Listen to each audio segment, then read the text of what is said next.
Hi friends, this is Sarah from Crafting and Relaxing. Welcome and thank you so very much for joining me. Today is a process video for the first week of December 2020 for my December Daily. December Daily is the idea of writing down your activities in December, and it kind of picks up on the traditions in your family and that sort of thing. It was started by Allie Edwards. It is, I believe, a registered term. So it's not my term, I didn't start it, but it is kind of a fun thing to do. What I'm doing now is I'm looking through a bin of my winter papers, and I'm looking for scraps because I'm trying to figure out what I'm going to use for my journaling cards. I don't have a lot of actual purchase journaling cards with the back blank to write on, so I just make them out of paper as I go.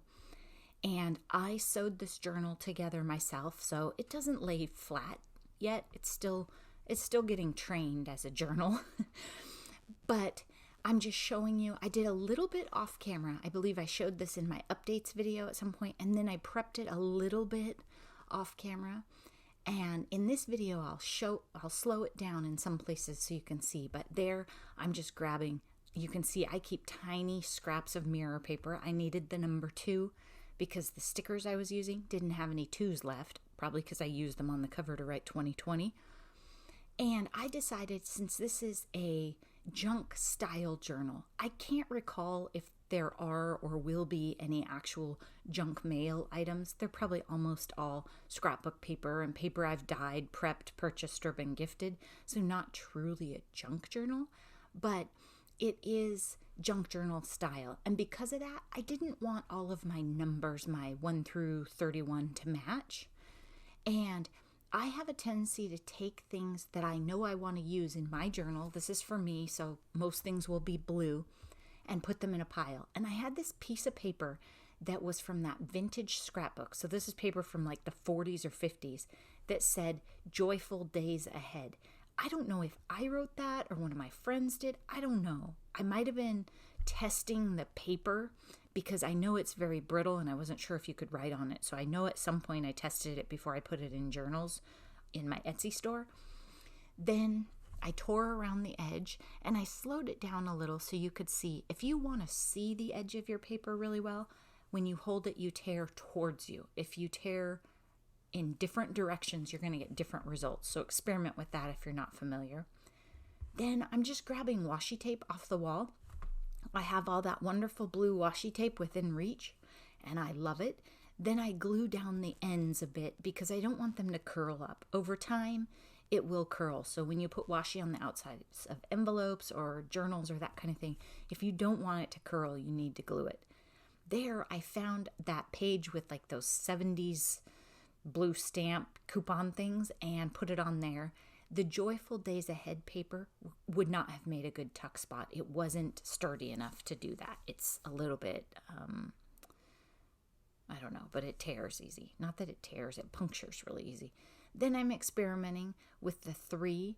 I had made some of these when I was watching TV one night, just circle punching and gluing little bits of winter ephemera together. I like to prep stuff, and since I'm not too concerned with it being matchy-matchy, I don't need to know what color the page that the 3rd is going to be on is, because I don't care. It's blue. I'll put it on there. Here, I grabbed a piece of like a floral paper, blue and white, because the page said something about a rose. I looked all over for blue roses in my craft room. I couldn't find any paper of that, so I just went with something gardeny. Not that this is a theme book at all. It is papers and things that make me happy, and I just glue them in.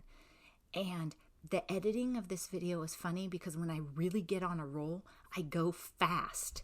And so I have to speed up and cut out the parts where I wander away or stare at things. But when I start putting things together, I just know how I want them, and I go really fast. So then I need to slow that down for you a bit. I can't keep going fast.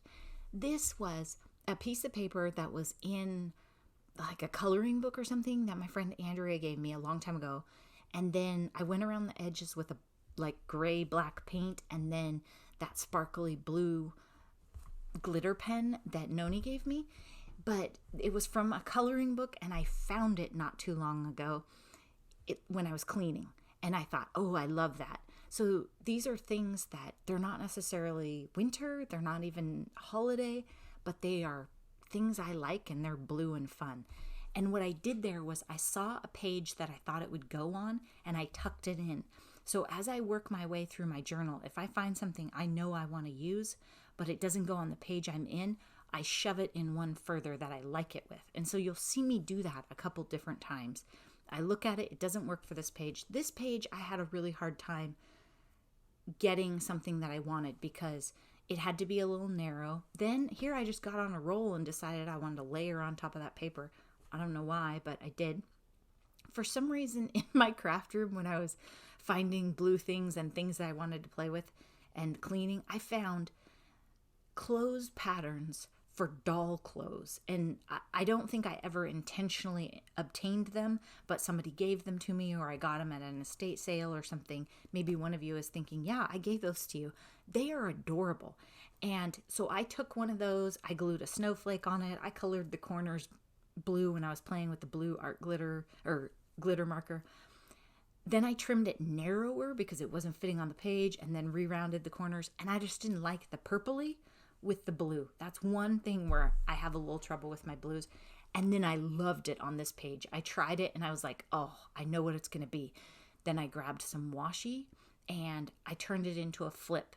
And I have journal making videos and a series on my channel where I show a lot of that. So if you're not familiar with that stuff, you can pick up those tricks. Turns out those birds on that washi tape are directional. So the way I put them in, I think their eyeballs are on the bottom. And that's what I realized like right when I went to glue it down. But it was too late because I had already put glue and washi onto the card. And it's my junk journal. It's all right. So I love how that one turned out.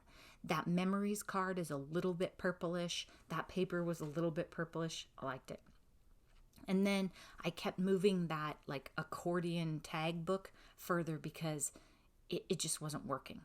Then here, this was a random tag that I stamped on and I covered it up with just stuff off the counter. I wish I'd been zoomed out more because what you would see is all these random pieces of washi and paper were torn things on the counter. Like there's one right down there on that die, that piece of blue washi. I'm going to grab that and use it. There's no thought. It's just, oh, there's a piece. I'm going to use it. Then I put this white star on. I should have put more on the tag before I put the white on because I ended up with too much white touching, but I'll show you how I fixed that. But anyway, I think I had stamped an image and it hadn't turned out very well, so I just went for it. Here, this is my fancy ink edging system. Yes, I have brushes and all sorts of things to do the edges and the sponges, but when I'm on a roll and having fun, I just make it messy. I think it's more fun. I don't necessarily do that on like cards or when I'm trying to do backgrounds, but that's why I don't do really fancy cards. I just love to play. So here I'm just layering, then I tuck it in and I go, okay, but you see that upper left corner? It was just too much white. I have the scrap from where I cut out the 2 with the mirror cardstock, and I liked it, but it was really thick. So I just peeled the back layer, and visually it didn't matter that it was thick. It just made it stick way up compared to everything else. I mean, you can have thick journaling stuff or collage medium. So I used that, but that's an example of I just use what's there. Here, I needed a piece of string, and I knew that book had ridiculous long strings on that I have no plan for, so I cut one off. So as I'm junk journaling, I just leave the stuff on the counter and grab bits of it because it is a messy process. And when you see that little tiny piece of mirror paper, you might say, oh, I'm ready. So now I have 1, 2, and 3 done. And I decided I wouldn't do the writing during the video because it just takes more editing because I'm going to edit most of it out anyway. So I'll do the writing offline, and I have done the writing. And in fact, I messed up like the 4th and the 5th a little bit. I'll show you that later. But I decided I won't do the journaling during. So here I'm playing with that tag book and trying to put it right there. And I don't love it on that page because that's a page that I dyed, and that's a big item. Maybe I don't want to cover it all up. The colors don't totally work, so I'm experimenting. And I'm also thinking about on the weekend, I like to make sure I have more space to write. Right now, during COVID, on a weekday, I probably don't have enough to say about my day to fill in all those tags. And so I was keeping that in mind too. And then right here, I got it. And I was like, oh, snap, I know what I'm going to do. So I cut the front one off. The front one was a little more decorated than the others, but this is very thick, like it's a purchased tag thing that came that way. There were 3 in a book, and it came stamped on, and I added the blue washi tape. And the folds are very firm, and it's a thick one. So instead of trying to fight the folds, I just cut off the first one, and then I'm going to glue it down, and I'll show you that. And I used ATG and Barely Art. I could have probably just used Barely Art. I just didn't want that thin paper I was gluing to with the gel print to wrinkle quite as much, and it might have with a gob of wet glue. Plus, then I don't have to wait. I love that page. Like, I love how that turned out. Then what I'm trying to do here is make it look more like it came together, not just like I glued it down at the last minute. That's sort of the idea of inking the edges of things and antiquing different items and picking up different ephemera. If you put the same ink or paint on things, it kind of ties them together and makes them work. And I think that was the same metallic ink or paint. I don't know, I have a lot. I put that scrap in there that time just to keep the wet paint from sticking. Then I had this 4 that was made. I sort of knew what numbers I had. I just made them when I was watching TV. I think I'm out of them. And then that was a strip of paper sitting on the counter. I didn't say I need a 3-inch strip of paper. I just thought, oh, that'll work. And here, this is the card maker, right? I couldn't handle it. I was layering up the back so it wouldn't be so warped when I went over that big strip. But also, I'm gluing to a pretty thin piece of paper. All of this paper in this book varies. Every page varies. I've got really thin paper, super thick cardstock, extra heavy duty vellum. So sometimes you have to adapt to what's in your book. And I do not have a plan in this for this will be page 4, this will be page 5, or and that's what I'm trying to figure out right now is what's the 4th, what's the 5th, and sort of mapping that out. I love this thing. I could sit here and like fold that tag thing in and out all day long. And I think that's a sign of a good journal. If you want to touch things and play with them, you know, if you haven't stapled fabric in a journal lately, maybe you should. It was pretty fun. I didn't want to have to deal with gluing on vellum, so I just stapled fabric on it. Here, I've gone off, but I'm going to figure it out and zoom out. I decided to fold this because it was just too big for the journal, but I wanted to use it. The back might show sometimes, so I just took my dirty paintbrush that I left over there. I planned to not use mixed media to keep things clean and better, but you never know where the day's going to take you. And all I did was clean out that brush, just add a little bit of interest to that backside, and then fold it so that the beginning of it shows. And if you're a YouTuber, maybe don't wear a sweatshirt that's too big for you that has a cuff at the bottom, because it's not a good look in your video. Trust me. This is a new sweatshirt. Well, I stole it from Mr. Crafting and Relaxing, but I think I might give it back to him. So look, I really like how that turned out, and I put it on a page that's dark. I'll show you again in a minute. So it has contrast. That's me though. I like a lot of contrast in my cards, in my projects.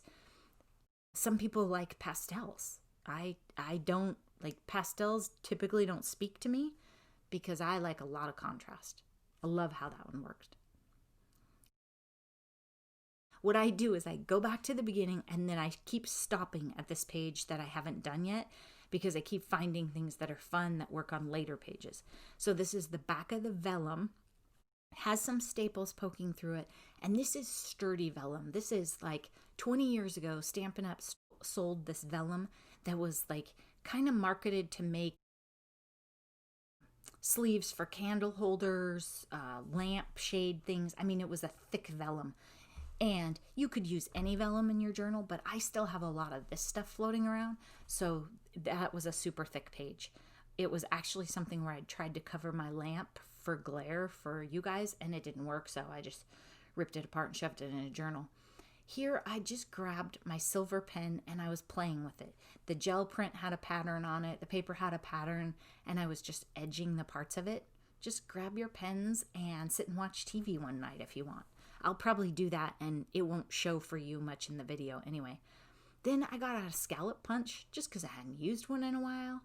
and couldn't decide which side of the paper I liked. And then I'm cutting a 5 out of that really cool texture-y paper that I love, and I used it in a different place in here, but it just didn't work with the side of the paper I wanted to use. It wasn't enough contrast for me. It was a waste. So then I just grabbed off to the side. I have strips of, in a jar, have some strips of paper. And so I grabbed one of those and cut the 5, and then I could use the darker side that I wanted to use. And since it was vellum, I used ATG and Bearly Arts because sometimes vellum can be tricky to glue to. I didn't have to worry about it showing through, but... And there you go, just kind of flipping and showing you what we have for today. I think it turned out pretty fun. Like I said, I'll do the journaling. I'm going to put this one last pocket in. And again, I'm totally hooked on that crazy texture paper. I think it's a tonic paper. And I think maybe Kelly sent it to me in Happy Mail. And I didn't really know how to glue with it. I got too much glue, by the way. I thought it would drink the glue, and it didn't really. It kind of squished out the top. And I just wanted a little low pocket to get in there. But I wanted a little bit of a pocket on the sides, not just a tuck spot. Then I got glue all over the card and tried to clean it off. And then I was like, duh, I'm a paper crafter. So I just cut it off and re-rounded the corners. There we go. Now it's perfect. You know, we have to not make this stuff so hard sometimes. Thanks so much for watching. I'll be back again next week with more process video. Bye-bye.